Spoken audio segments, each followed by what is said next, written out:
Hallelujah! Magandang gabi po. Gabi po sa inyong lahat, mga kaibigan, mga kapatid, sa ating Panginoon. Siyempre, magkamayan din tayo. Magandang gabi po, Sister Lina. Sister Mercy. Mercy. Lina. Welcome po sa programang ito, Cheer Up, The Word Works. Hallelujah. Praise be the name of the Lord. O baka meron kang gustong batiin sa kanila. Okay, magandang gabi sa muli sa mga kaibigan, kapatid, mga kakilala, yung mga nasa ibang bansa. Salamat po sa pakiki-isa ninyo sa pag-aaral natin ng salita ng Diyos. Sino-sino ba sila? Pamamagitan po ng programang Cheer Up, The Word Works Program, nakararating ang salita ng Diyos sa inyo. Purihin po ang Panginoon. Hindi po kami, kundi ang Diyos ang may kagagawa nito. Para yung salita ng Diyos makarating sa bawat isa. Kay Caroline Musio, nasa Western California. Dahan-dahan naman, para makahain naman kami. Hello, Caroline. Kay Julian Oliveros, Cagayan. Oliveros. Kay Erica Bergonya. Erica. Kanina, magkausap kami sa cellphone. Ba talaga? Hello, magandang gabi po. Kay Sister Seni. Hello, Sister Seni. Kapartner ko sa yung prayer partner, gabi-gabi. Hello po. Tsaka Sasama nyo kami sa prayer, ha? Lahat po ng mga pastor, dinadala namin sa Diyos yung kanilang mga pangalan para lalong palakasin. Kala ko, dinadala nyo na kagad dun, eh. Para palakasin, palaguin yung pananampalataya Salamat. at lalong magamit sa pagpapahayag ng salita ng Diyos. Meron pa? Okay na yon. Dito po sa Hallelujah. Hallelujah group nyo. Grupo na. Sino-sino ba yon? Group Psalms, Venus, Mirna, si Edith, Hello sa inyo. si Arlene, Dato. Hello, Arlene. Tapos sa Blessed Group. Huwag na, yun na lang, hallelujah nyo. Hallelujah sila. Maubos yung oras natin sa dami. Magandang gabi po. Mahalaga yung Panginoon. Ikaw, Sister Mercy. Welcome po muli kay Rajiv Astana. Indiano. Maybe you don't understand our Tagalog, but at least you heard your name. Rajiv Astana. Hello, welcome, sir. Welcome to So, just listen, watch. That's it. Okay. At tayo po sa mga kapatid po natin sa The Life Giving Spirit Church, magandang gabi po sa inyong lahat. Na alam po namin kayo po ay naka-tune in. So ito po ay live record dito, no? So, po-post po ito after this pa, no? So, ayun. Sister Mercy, siguro umawit muna tayo. Okay lang po sa inyo, no? Kami a-cappella po. At dahil a-cappella, siya lang kakanta. Sige po, isang awit po para sa Panginoon. Hallelujah. Anong title po ba ating awitin? Ang awitin po natin ay Tagalog po ng Still, Mananatili. Mananatili. Still, mananatili. Hallelujah. Praise the Lord. Po. Hallelujah. Ikaw lamang, Panginoon,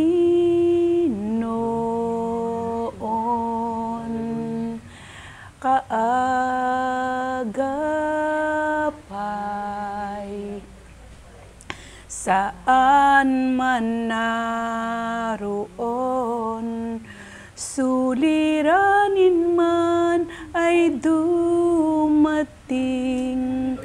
Ikaw lamang, O Diyos, ang sasambahin. Panginoon ko, sa iyo lamang mananatili kailan paman. Kapahingahan sa iyo nakamtan, kapangyarihan, ikaw ang pinagmulan. Suliranin man ay dumating, ikaw lamang, O Diyos, ang sasambahin. Panginoon ko, sa'yo lamang mananatili kailan paman. Suliranin man ay dumating,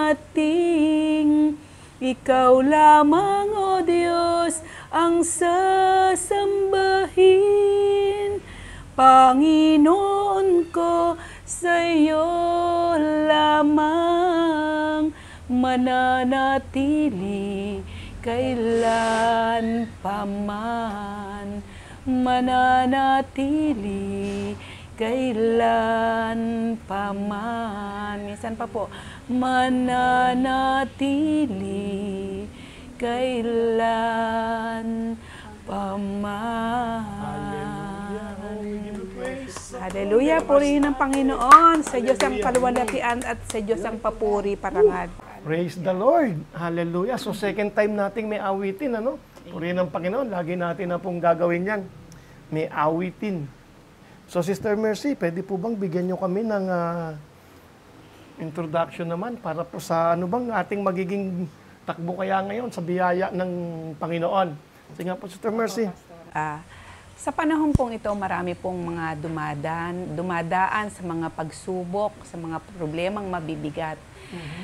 Ako po, isa din po ako doon. Pero may tanong po ako, ano po kaya, yung po kayang mga pinagdadaanan nating napakahirap, yung po kayang pinagdadaanan nating mga pagsubok na pakiwari natin Wala nang tagumpay. wala nang pag-asa, Bagsak na wala talaga. nang tagumpay, mga pagsubok na pakiramdam mo bagsak ka na. Yung po ba kaya ay meron pang pag-asa? Yun po ba kaya ay meron pang tagumpay? Pwede pa kayang magtagumpay? Pwede kung pa ganun kayang ang kalagayan? magtagumpay Yun, no? sa ganong mga kalalagayan? Pwede kaya? Ang tingin mo? Sa tingin mo, sa palagay mo. Pero may sinabi po ang salita ng Diyos. Yun nga po, naalala ko po yung buhay ni Job sa Bible na si Job po ay isang napakayaman, super pinagpala po ng Panginoon. Malapit po siya sa puso ng Panginoon. At pinagpala ng Diyos ang kanyang buhay sa maraming aspeto ng kanyang buhay. Dumating po ang mga pagkakataon na siya po ay sinubok. Nagkaroon ng matinding problema. Pinakialmanan siya ni Satanas. At pinayagan niya. Ganun po ba, Pastor? Pinayagan po niya. Actually, hindi ang Diyos ang nagpahintulot no? Si Job mismo. Pinayagan niyang makapasok sa buhay niya si Satanas. Dahil sabi niya, nung nagaganap na yung problema, no, yung mga disaster na yung sa buhay niya, sabi niya, ang lahat ng kinatatakutan ko ay nangyayari sa akin. Ibig sabihin, kaya nga sabi ng Diyos, huwag kang matakot. Kaya gaano man kabigat, ito nga sinasabi ngayon, meron, pinaiisip sa atin, meron bang pag-asa pa na magtagumpay? O, ano nangyari kay Job? Ayun. Sa bandang huli, oo. Naging Nawala lahat ng kanyang kabuhayan, pati po lahat ng mga anak niya. At yung asawa. Sa maraming disaster na dumating sa kanilang buhay, pati asawa niya iniwan siya. Oo. Hanggang sa nagkasakit siya, hanggang sa nagkaroon siya ng maraming sugat, buong katawan mula ulo hanggang talampakan ng mga nagnanaknak na parang kung sa atin mangyayari, parang wala nang pag-asa, wala nang solusyon. Isa pa pong mabigat doon, Sister Mercy, Sister Lina, yung kaibigan mo, akusahan ka. Oo, para sa akin, ang kaibigan mabigat kasi kaibigan yan Tapos sila pa yung mag-a-accuse sa iyo na baka Job ganito ang ano mo Isang mabigat yun No? Yung asawa niya, naintindihan ko pa Alam mo ba't ko naintindihan? Alam mo, ang tingin ng iba, masama yung asawa niya. Sinabi kay Job na, ba't hindi mo pa sumpain ng Diyos nang mamatay ka na? May mga nadidinig akong sabi, masamang klase daw yung babae. Sa akin, hindi. Ang tingin ko doon, sobrang mahal nung babae si Job na hindi na niya matiis na makitang naghihirap si Job Hindi na niya. Kaya ang gusto niya, Job, mamatay ka na lang. No? Sa akin, ganun ang tingin ko dun eh, no? Job, mamatay ka na lang. Susumpain mo ang Diyos at siguradong mamamatay ka. Dahil, ang dama ko dun, hirap na yung babae na makita siyang ganun eh. No? Hirap na. Okay, so ayun, nawala lahat. Lahat-lahat, pati mga anak namatay. Ano po ang nangyari? Nagkaroon pa ba ng pag-asa yun? Sa mga pangyayari pong iyon, hindi po sumuko si Job. At natili po siyang naninindigan sa salita ng Diyos, sa sinabi ng Diyos sa kanyang buhay, tungkol sa kanyang buhay. Dahil po doon, sa kanyang pananampalataya, sa paninindigan niya sa Panginoon, hindi siya umalis sa Panginoon, hindi siya humiwalay. Siya po ay muling pinagpala ng Panginoon. Bumalik ng doble. Doble po ba, Pastor? Ang kanyang kabuhayan. Maging ang mga namatay niyang anak, nagkaroon muli siya ng maraming anak. Pinalitan no? Naggumaling siya sa kanyang sakit, mga karamdaman, sakit sa balat. At kuminis pa yung kanyang balat kaysa dati. Kaya sobrang pagpapala ang kanyang tinanggap.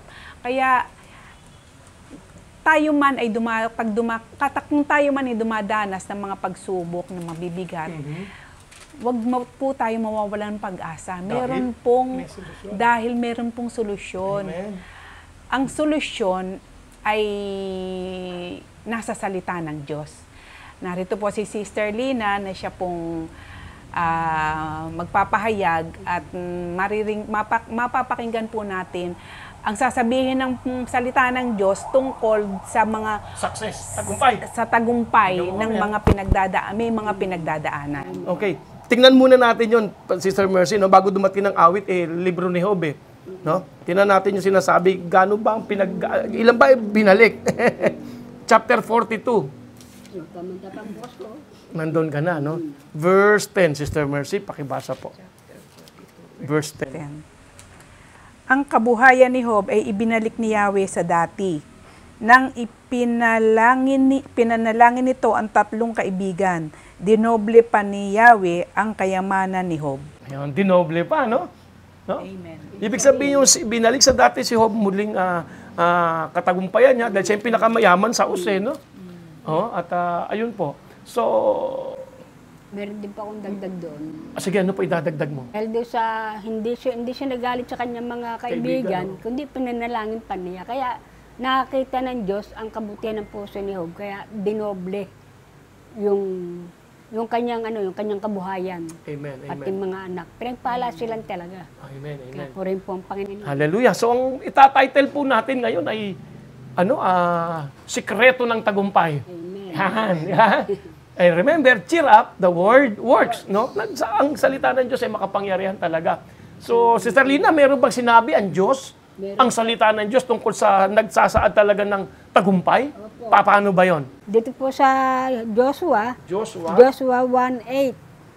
Ito po ang Diyos po ang nagsalita dito na kailangan tayo'y makinig na mabuti upang maunawaan Oo. ang lahat ng bilin ng Diyos sa atin. Dito sa Joshua... Teka muna. Sige po. Kilalanin muna natin si Joshua. Tingnan nga natin sa verse 1. Tingnan natin, no? Sa verse 1. Simulan natin sa verse 1. Okay. Para makilala natin si Joshua. Ito po si Joshua kung sino siya. Joshua fought the battle of Jericho. Pagkamatay ni Moses na lingkod ni Yahweh, sinabi ni Yahweh kay Joshua na anak ni Nun at lingkod ni Moses, patay na ang lingkod ko si Moses, kayo'y humanda ka. Nakalagay dito, ngayoy humanda ka at buong Israel at tumawid kayo sa ilog Jordan patungo sa lupaing ibibigay ko sa kanila. Okay, so ito. So naging leader ngayon si Joshua na dating kanang kamay ni Moses. Alam to si Joshua kasi matino ito eh. Sa templo po, wala na lahat ng kasama niya matapos sila sumamba. Si Joshua nananatili pa rin doon eh, no? Sa talagang malapit siya kay Moses, hindi niya iniiwan. Naging matapat siya lingkod ng Panginoon sa pamamagitan ng paglilingkod kay Moses. So itong si Moses ngayon, pumanaw na. Amen. Okay? So, siya ngayon yung naatasan ng Lord. Batang-bata pa to si Joshua. Mga 17. Hindi ko alam siya dito sa puntong ito, makikita natin na ipinagkatiwala ng Diyos sa kanya, no? Joshua, humanda ka. Okay? Humanda ka. So, mabigat ito. At ang buong Israelita, pangungunahan mo sila ngayon sa pagtawid. So, at patungo dun sa ipinangako kong pagpapala sa mga Israelita. Kaya lang, mabigat na kondisyon, mabigat na tungkulin nito. Okay? So, tatalon tayo sa verse 8. Dito niya sinabi para kailangan niyang magtagumpay. Parang ikaw rin o tayong lahat. At ito po yung sikreto at ipapaliwanag po sa atin ni Sister Lina. Talon tayo doon sa verse 8. Sa verse 8 po ng Joshua 1, sabi rito, huwag mong kaliligtaan basahin ang aklat ng kautusan.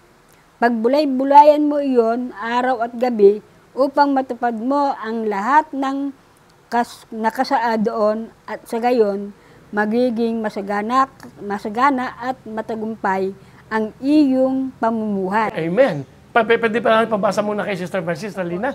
Sige po. Verse 8 po. Oo.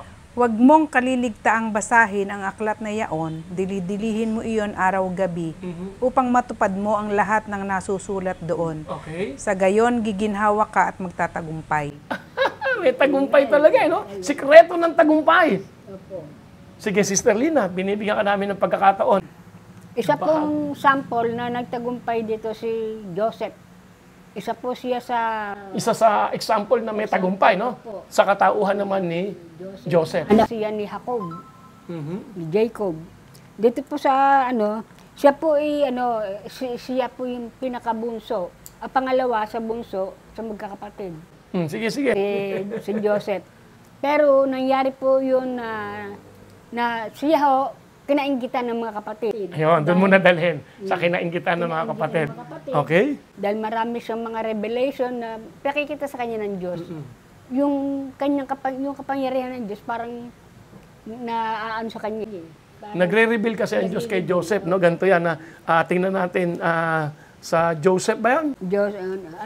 Genesis. Chapter? Dito sa mula sa 47 ito, Chapter mahaba. 47. Mahaba. Titingnan lang po natin. Sa Genesis chapter 47, dito nagsimula na siya ay kausapin. Ganun ba yun? Okay, tingnan natin sa chapter 37 kung bakit nainggit ang mga kapatid niya, no? At ito pong buhay ni Joseph kasi parang walang parang wala nang pag-asa magtagumpay pa siya muli sa kabila ng mga ipinakita ng Lord sa kanya. Tingnan po natin, Sister Lina, chapter 37, verse 3. Sige, simulan mo sa verse 1. Okay, salamat po. Si Jose at ang kanyang mga kapatid, si Jacob ay nanatili sa Kanaan, sa lupaing tinitirhan ng kanyang ama. Ito ang kasaysayan ng sambahayan ni Jacob. Okay, si Jacob. Si Jacob. Nang si Jose ay 17 taon na, nag-alaga siya ng kawan, kasama ang kanyang mga kapatid at sa ama. Kapatid sa ama. Kapatid sa ama. Ibig sabihin, hindi niya itong mga kapatid sa ina, hindi puro. Sa ama. Half-half. Kasi tatlo yung naging asawa. Okay. Ayan. Tapos, kanyang mga kapatid sa ama, ang mga anak ni Bilha at Silpa, na mga asawang lingkod ng kanyang ama. Yan yung sinasabi mo kanina. Nakatatlo. Niya ang masamang gawain ng kanyang mga kapatid, kaya't ang mga ito'y sinumbong niya sa kanilang ama. Okay. Mas mahal ni Israel. Sabi mo naman kung nasang verse ka na. Sa verse 3 po. Nasa verse 3 ka na. Mas mahal ni Israel si Jose kaysa ibang mga anak. Bakit kaya? Sapagkat matanda na siya nang ito'y isinilang. Okay, naniniwala ko hindi dahil may favorite siya. Ano lang ito, kasi ganun talaga pag may edad ka na, nagiging mas malalim na yung pagmamahal mo. Wala na siyang panahon sa ibang bagay. No? Yun lang ang dahilan, tingin ko, na kaya mas mahal niya ito. Kasi lininaw naman dahil may edad na siya nung ipanganak ito. No? Kasi nung bata-bata pa si Jacob, na tinawag na Israel, marami pa siyang ibang bagay na ginagawa. No? Ngayon, nakapokus siya kay Joseph. No? Ayun, kaya lumilitaw na ganun at mayroon siyang oras kay Joseph. Oh, actually, ito pa nga sabi, sige, sa verse 3 ulitin mo. Mas mahal ni Israel si Jose kaysa ibang mga anak sapagkat matanda na siya nang ito'y isilang. Ano pang ginawa? Ginawa niya ito ng damit na mahaba at may manggas. Nang mahalata ng mga kapatid na ni Jose na mas mahal siya ng kanilang ama, kinamuhian siya ng mga ito at ayaw siyang pakisamahang mabuti. So ang hirap no, nabubuli ka no ng mga kapatid mo. So parang sa edad na yon, Sister Lina, parang walang tagumpay ng hinaharap si yan siguro sinasabi mo kanina no, isinimulan lang natin diyan.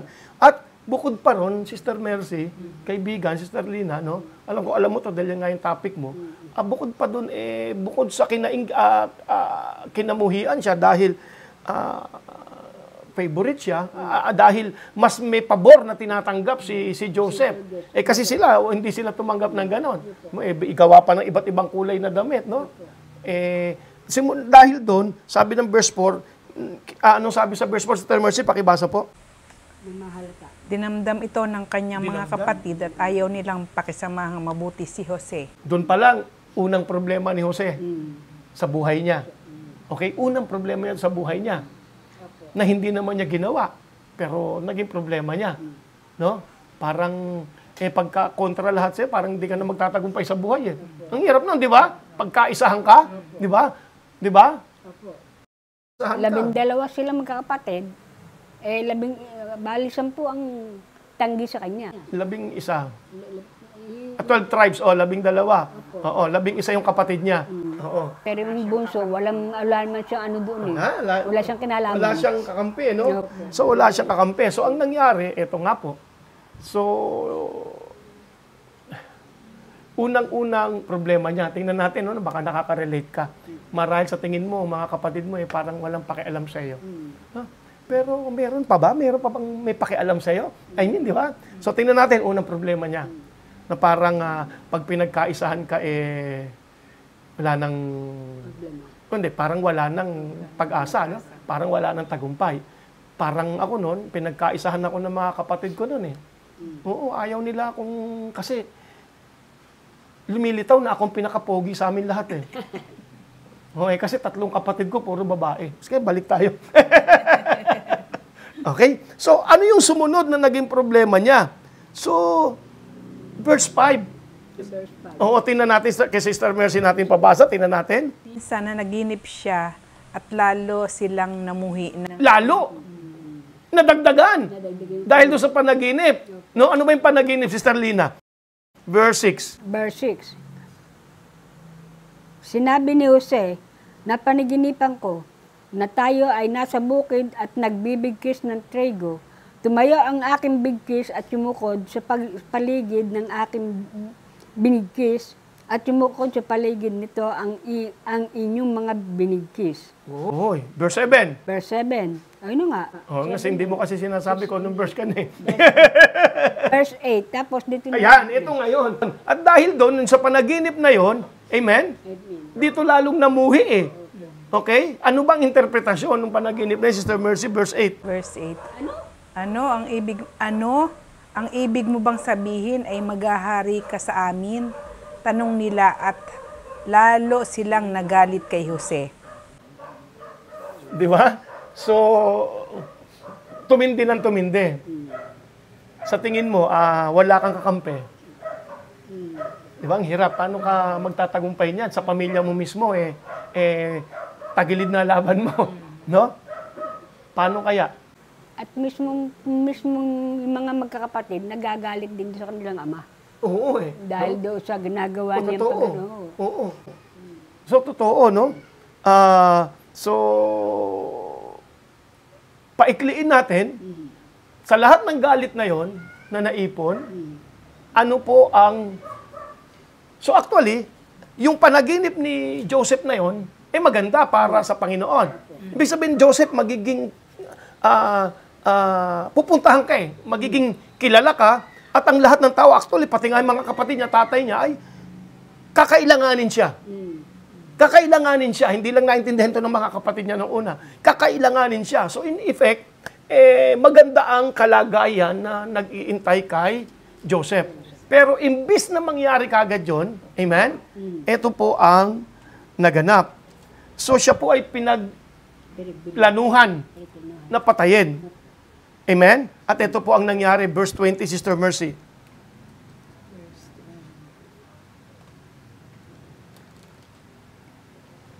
Simula verse 20.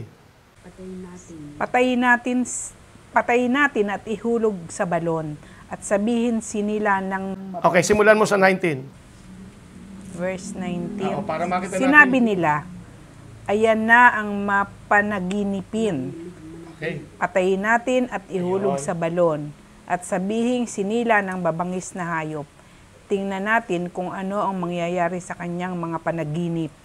Tuloy. Narinig ito ni Ruben at Hindi, binalak. kapatid niya ito. 21, narinig ito ni Ruben at binalak niyang iligtas si Jose. Okay. Sabi niya, huwag nating patayin. Huwag natin siyang pagbuhatan ng kamay.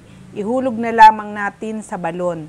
Sinabi niya ito sapagkat balak niya ay iligtas ang kanyang kapatid. Okay, gusto niyang balikan. So hindi ito panganay, sister, dahil bunso ang anak, dahil bunso ang actually bunsong anak, so panganay niyang kuya. Okay. Sino? Si Ruben. Oo, pero hindi siya yung pinakapanganay sa lahat. Kasi huling-huling ipinanganak si Joseph eh. Ang sinasabi kong panganay, si Ruben. Hindi, itong si Ruben na pinag-uusapan. Oo, Ruben po, gusto niyang iligtas uli gustong pagkatapos ilagay sa ilalim, babalikan niya, planong balikan eh. Kaya lang ganito nangyari. Sige po, verse 23, Sister Lina. Paglapit ni Jose, hinubad nila ang mahabang damit nito na may manggas. 24, at inihulog sa isang tuyong balon. Tuloy? Habang sila'y kumakain, may natanaw silang pangkat ng mga Ismailita mula sa gilid. Ang kanilang mga kamelyo ay may kargang mga gagawin pabango at dadalhin sa Ehipto. 26. Sinabi ni Juda sa kanyang mga kapatid, wala tayong mapapala kung papatayin natin ang ating kapatid. 27. Mabuti pa ipagbili na lamang natin siya sa mga Ismailita kaysa ating saktan.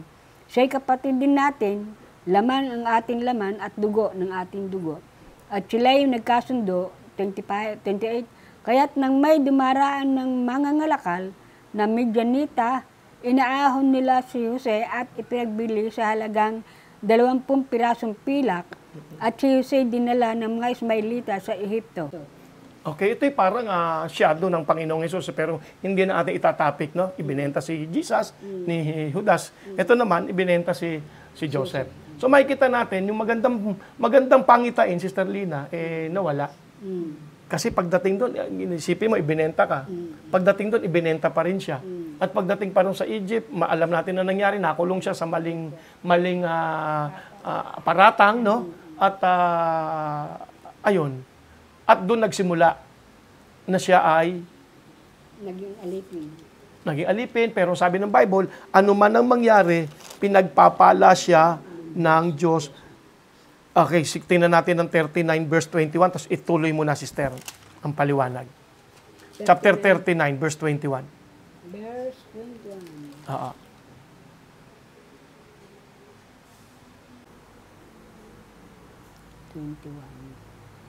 At ito po, 39 verse 21, ngunit Jose ay hindi pinabayaan ni Yahweh ang bantay ng bilangguan. Naging kaibigan niya. So makikita natin, si Jose hindi pinabayaan ni Yahweh, ng Diyos. Kung wala ka ng kakampi, ang Diyos ay kakampi mo. Kaibigan, hindi mo kalaban ang Diyos. Sister, ituloy mo, paano ba magkaroon ng success tulad ni Joseph? Katulad po ni Joseph, siya po ay nagpatuloy na yung kanyang puso talagang hindi niya inihiwalay sa Diyos kahit na anong mangyari. Kahit na anong pagbibintan sa kanya nung parao, kahit na Hindi, yung babae, no? Yung asawa ng parao. asawa ng parao. Kasi ginawa nung asawa ng parao, talagang sinikap niya na siya ay yung Tinutokso niya, no? Sa sobrang kagwapuhan, no? No? Pero hindi siya nagtagumpay, pero gumawa siya ng kapamraanan. Ang ginawa niya, yung damit ni Jose, hinablot. Mm-mm. At isinumbong doon sa asawa kay Parao na siya ay pinagsamantala ni Jose. Talaga. Sa ganung paraan, naniwala yung mahal na hari at pinakulong si Jose. Mm. Pero sa madalit sabi po, meron po kasing katulong pa sina yung hari doon. Ang isa, yung bartender at yung isa, Doon sa kulungan, ano? So, binigyan siya ng pabor ng Panginoon. Nakulong yung isa at pareho sila nakulong. dumating ang time na yung pangapanaginip ay naipaliwanag. At dumating ang time na si Joseph ay naging Siya yung nagparliwanag sa mga panaginip ng hari. at naging ano na siya. Siya na yung ginawang Gobernador. Opo, siya na yung naging ginawang tagapamahala Ng lahat. ng gobernador ng buong Ehipto. Oo. So, dahil doon, nagtagutom sa buong mundo at naglapitan ng tao sa kanya. Makita natin, nagkaroon ng pag-asa. Ibalik mo kami doon sa Joshua 1:8, tapos bigyan mo pa kami ng ibang bagay at makikinig kami. So, Joshua 1:8. Hindi mo nadadalhin uli kay Joseph. Ano na po, ulitin po natin sa Joshua 1:8. Verse 8, huwag mong kaliligtaan, basahin ang aklat ng kautusan. Oo. Pagbulay-bulayan mo iyon araw at gabi upang matupad mo ang lahat ng nakasaad doon. Sa gayon, magiging masagana at matagumpay ang iyong pamumuhay. Unang-una po, yung ating relasyon sa Diyos, huwag po natin pababayaan. Huwag po nating hahayaan na tayo ay ma-deceive ng mga bagay na makapagpapaakit sa ating kalagayan. Yung ating relasyon sa Diyos na, kasi sa panahon neto, talaga na marami na pong nangyayari sa ating mundo. Ngayon, kung tayo nakakaranas ng paghihirap man, kakulangan, pero wag po tayo sa tao umasa. Sa Diyos po lang tayo aasa sapagkat ang pangako niya ay tapat. Yung pangako niya, no? pangako Paano tayo asa sa Lord? Sa pamamagitan ng kanyang mga sinabi. Yun ang ating panghahawakan. Yun ang panghawakan natin, ang kanyang mga pangako na lagi tayo, para tayo magtagumpay, lagi natin aalalahanin kung sino yung Diyos nasa atin ay nagsasalita. Yung ating pananampalataya, kailang higpitan po natin. At ikaw naman kapatid, kung hindi ka pa nakakaranas ng pagsama ng Diyos sa iyo, ito na yung panahon. Huwag po nating aksayahin ang pagkakataon na yung salita ng Diyos ay ating marinig at baliwalain. Ayun. Maganda yung sinabi mo na yun, Sister Huwag Lina. natin babaliwalain yung salita ng Diyos na naririnig natin. Si Sister Lina po ang pinakamatanda sa amin dito. Hindi po kami nagbibiro, no? Kaya, Sabay na po. oo, yung sinasabi po niya, hindi lang nasa utak, no? Kundi naging karanasan po niya. Tulad na sabi po niya, kung ngayong nadidinig mo ito, wag mo nang kasi masyado nang maikli ang panahon Malapit nang bumalik ang Panginoong Hesus no? Wag mong sayangin ang pagkakataong nadidinig mo ngayon na wag mong baliwalain ito. Ito na yung time na para bigyang pansin, bigyang tuon ang Panginoon sa pamamagitan ng kanyang salita. Ito po ang Biblia. Ito po ang kanyang iniwan. Naalala ko po, Sister Mercy, Sister Lina, no, kaibigan, yung nakapako sa krus, ang Panginoong Hesus, sa magkabila, kaliwat kanan, ay meron ding nakapako. No? Yun ay mga, hindi lang actually talagang magnanamas, mga talagang notorious na tao to. Talagang death penalty, no? Yung kanilang kinalalagyan. At mahabang panahon na silang nakakulong. Ang Panginoong Hesus nagsimula ng ministeryo niya at the age of 30, no? At the age of 33 nandun siya nakapako. So, ilang minuto, yun pa lang ang pagkakataon na makita nung dalawa ang Panginoong Hesus. Yun lang. Okay? Kasi hindi naman siya nakasama doon sa loob ng kulungan Ngayon, itong mga naglalakad, maraming sinasabi tungkol sa sinabi ni Hesus. O ikaw ang sabi mo ay ganito, ganyan, tagapagbat, hindi mo iligtas sa sarili mo ngayon. No? At nakasulat sa kanyang ulunan, di ba? Hari ng mga hari, hari ng mga Hudyo. Di ba? So yung dalawang nakapako, pag nagtitinginan, hindi pwedeng hindi nila mapansin yung nakasulat doon sa taas. So nagkaroon sila ng unawa kung sino tong Hesus na to. Okay? Nagkaroon sila ng unawa kung sino tong Hesus na to. Bukod sa sinasabi ng mga taong nagdadaan. Gumawa nga ako ng katuruan noon eh. Di ba may katuruan the 7 last words? Ako naman, gumawa ako ng katuruan the 7 last words na sinabi nung, bago patayin si Jesus, sinabi nung mga bystander. Sinabi nung sundalo, sinabi nung mga naglalakad. Oo, ganda.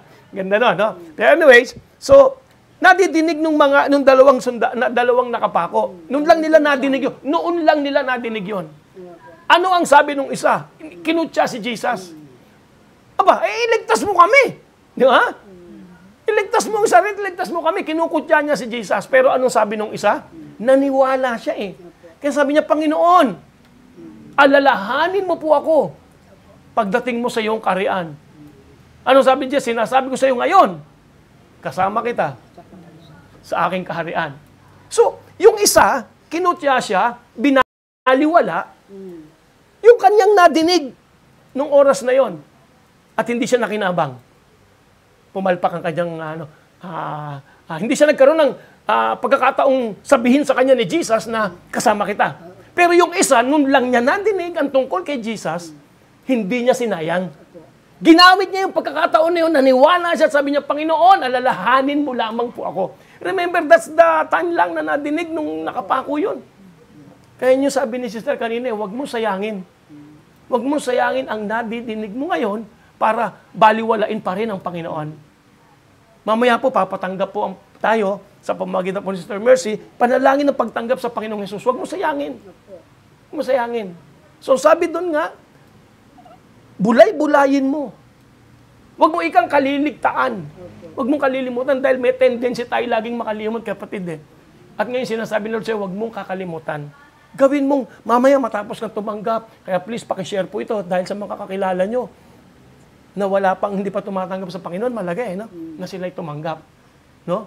At kung ikay tumanggap na sa Panginoon, ikaw kaibigan, kapatid, mga kasama ng mananampalataya, huwag mong kaliligtaan. Ibig sabihin, sa bawat araw, maglaan ka ng oras at panahon para basahin ang salita ng Diyos. At huwag ka mag-alala, ipapaliwanag nun talaga sa ng Lord yan sa pamamagitan ng banal na Espiritu Santo ng Diyos. Alam mo bang epekto kapag ang salita ng Diyos siyang tinuunan mo, hindi yung problema? Tulad ni Joseph, nakaligtas, di ba? Tulad ni Job, naibalik lahat ng kanyang kabuhayan, no? No? At sabi po ng Bible, Sister Lina, Joshua 1:8, ito po ang resulta. Pakibasa ulit, Sister Lina. Huwag mong kaliligtaan, basahin ang aklat ng kautusan, pagbulay-bulayan mo iyon araw at gabi, upang matupad mo ang lahat na nakasaad doon, sa ganon, magiging masagana at matagumpay. Matagumpay, success, masagana at matagumpay. Dito ang sinabi, upang matupad mo. Matupad. Okay? Mas malinaw po ito sa version ni Sister Mercy. Meron akong gusto ipakita. Sige, Sister Mercy. Huwag mong kaliligtaang basahin ang aklat na yaon, dilihin mo iyon araw-gabi upang matupad mo ang lahat ng nasusulat doon. Sa gayon, giginhawa ka at So pareho kayo matupad. Ang sa ibang salin, maisagawa. Ibig sabihin ng salita ng Diyos na yung madidinig, mauunawaan mo to at yun ang gagawin mo. Yun ang i-apply mo sa buhay mo. Amen? Amen. Meron pong tao na sadyang mabait, matulungin. Likas sa kanya ang maging matulungin. Hindi dahil kung ano pa man, kundi dahil yun yung kinalakihan niya. Magalang. Mapagbigay. Okay? Matulungin, mapagbigay. At merong tao, hindi born again yun, halimbawa. Pero talagang matulungin, mabait, mapagbigay. Okay? Ngayon, merong born again naman, na bago siya na born again, swapang. Wala siyang pakialam. Ganun talaga siya, wala siyang pakialam. Pero nung na-born again siya, nakadinig siya ng salita ng Diyos, hindi siya dating maunawain, hindi siya dating matulungin, ngunit dahil nadinig niya, sinabi ng Diyos na kailangan ikaw maging maunawain, kung mahalin mo ang kapwa mo, kung paano kita minahal, okay? At naging mapagbigay siya, ginagawa niya ngayon dahil sinabi ng Diyos. Ang laki po ng pagkakaiba na normal kang ganon kaysa sa ginagawa mong isang bagay dahil sinabi ng Diyos.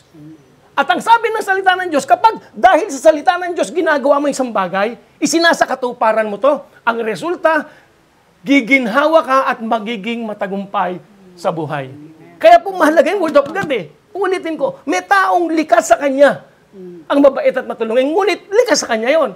Pero ang laki ng pagkakaiba, kung hindi likas sa yan, pero ginagawa mo dahil sinabi ng Diyos. Yung taong yon, dahil sinabi ng Diyos at sinasagawa mo yung sinabi niya, magtatagumpay, sasagana at magtatagumpay. Amen? Kaya napakahalaga po eh. Bulayin mo ito nang sa ganon, maisakatuparan mo. Maisagawa mo. Magawa mo yung sinasabi ng salita ng Diyos. And you will be successful in your life. Magagawa mo. Yung ba nakasulat dyan? Opo. Pakibasa nga po, Sister Mercy. 1:8. Opo. Huwag mong kaliligtaang basahin ang aklat na yaon, dilidilihin mo iyon araw-gabi, upang matupad mo ang lahat ng nasusulat doon. Sa gayon, giginhawa ka at magtatagumpay. Okay. Sa gayon, giginhawa at magtatagumpay. Yung po ang sabi ng ibang salin. Okay? Sa ibang salin po, ito po ang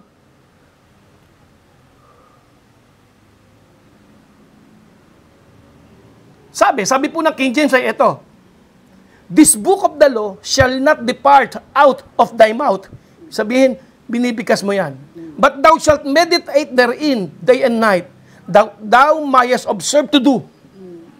That thou mayest observe to do. Upang maisagawa mo ito. Amen. Mapansin mo at maisagawa mo yung sinasabi ng salita ng Diyos. According to all that is written therein. For then, thou shalt make thy way prosperous, and thou shalt have good success. At magagawa mo. And then thou shalt make thy way prosperous. Magagawa mo. Ikaw ang makagagawa nun dahil pinagpala ka na ng Diyos, magagawa mong maging masagana at matagumpay. Dahil lamang sa pag-unawa ng salita ng Diyos at pagsasagawa nito dahil sinabi yun ng Diyos, kaya mo ginagawa. Amen. Ito pong isang sikreto talaga ng tagumpay. Pakinggan, isagawa. Ito pong sabi ng isang salin, huwag mong kalimutang basahin ang aklat ng kautusan. Bakit kautusan? Kasi during this time, puro Old Testament pa ito eh. Panahon ni Joshua. Pero sa panahon po natin ngayon, may kasama ng New Testament, amen? Huwag mong kalimutang bulayin yan. Amen? Basahin yan. Araw at gabi, ibig sabihin, laging laman, no? Hindi siya pwedeng takpan ng ano pa mang problema o sitwasyon na nakalipas sa buong maghapon. Amen? Tulad na nangyari kay Joseph, tulad na nangyari kay Job. No? Bulayin mo ang araw at gabi para malaman mo kung paano mo matutupad ng mabuti ang lahat ng nakasulat dito. Amen? Makikita mo eh. Yun ang focus eh. Matutupad mo. Kapag ganon, kung gagawin mo ito, uunlad ka at magtatagumpay. Sikreto ng tagumpay, ayun po. Hallelujah. Sa una, hindi madaling, ngunit kapag kayo nasanay na mag-submit sa Word of God, remember, salita ng Diyos ang gumawa ng lahat ng bagay. Tingnan natin ang John chapter 1. Ano po sabi ng John chapter 1? Tingnan ko dito sa Tagalog sa aking cellphone. Juan, the Gospel of John. Gospel po, hindi first John, hindi yung letter, kundi yung Gospel. John chapter 1. Simulan natin sa verse 1. Okay?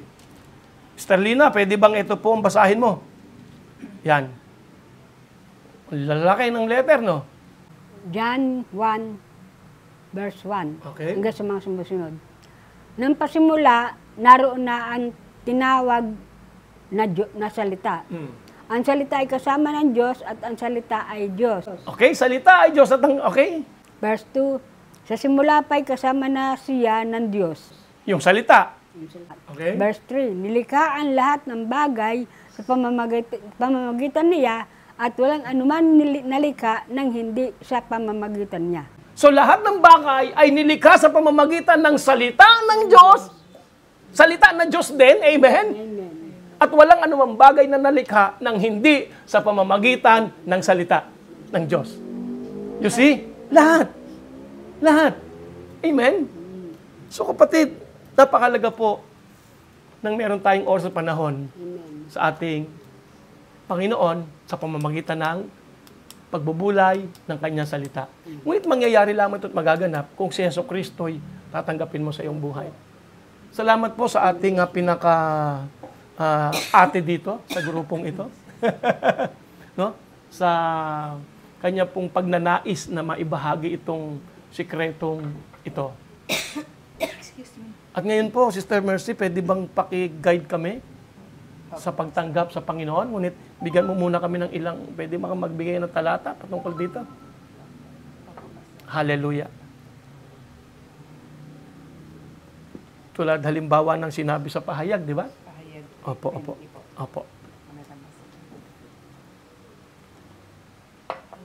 Hallelujah. Grabe. Praise God.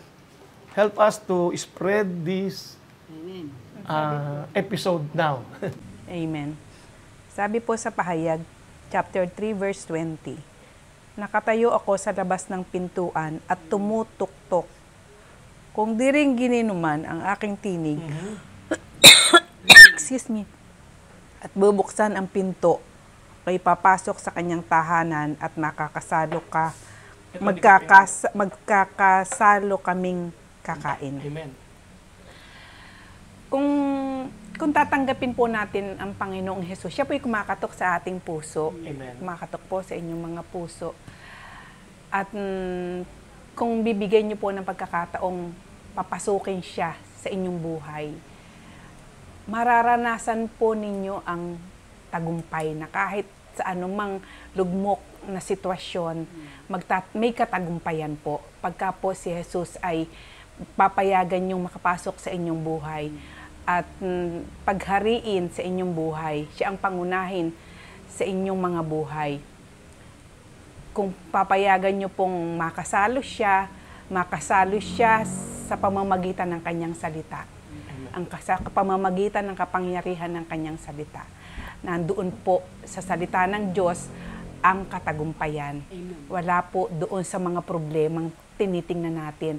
Nandoon po ang kasagutan sa mga problemang pinagdadaanan na kahit anong bagsak ng buhay, may solusyon. Ang solusyon po ay nasa salita ng Diyos na sa ating Panginoong Hesus lamang. Amen.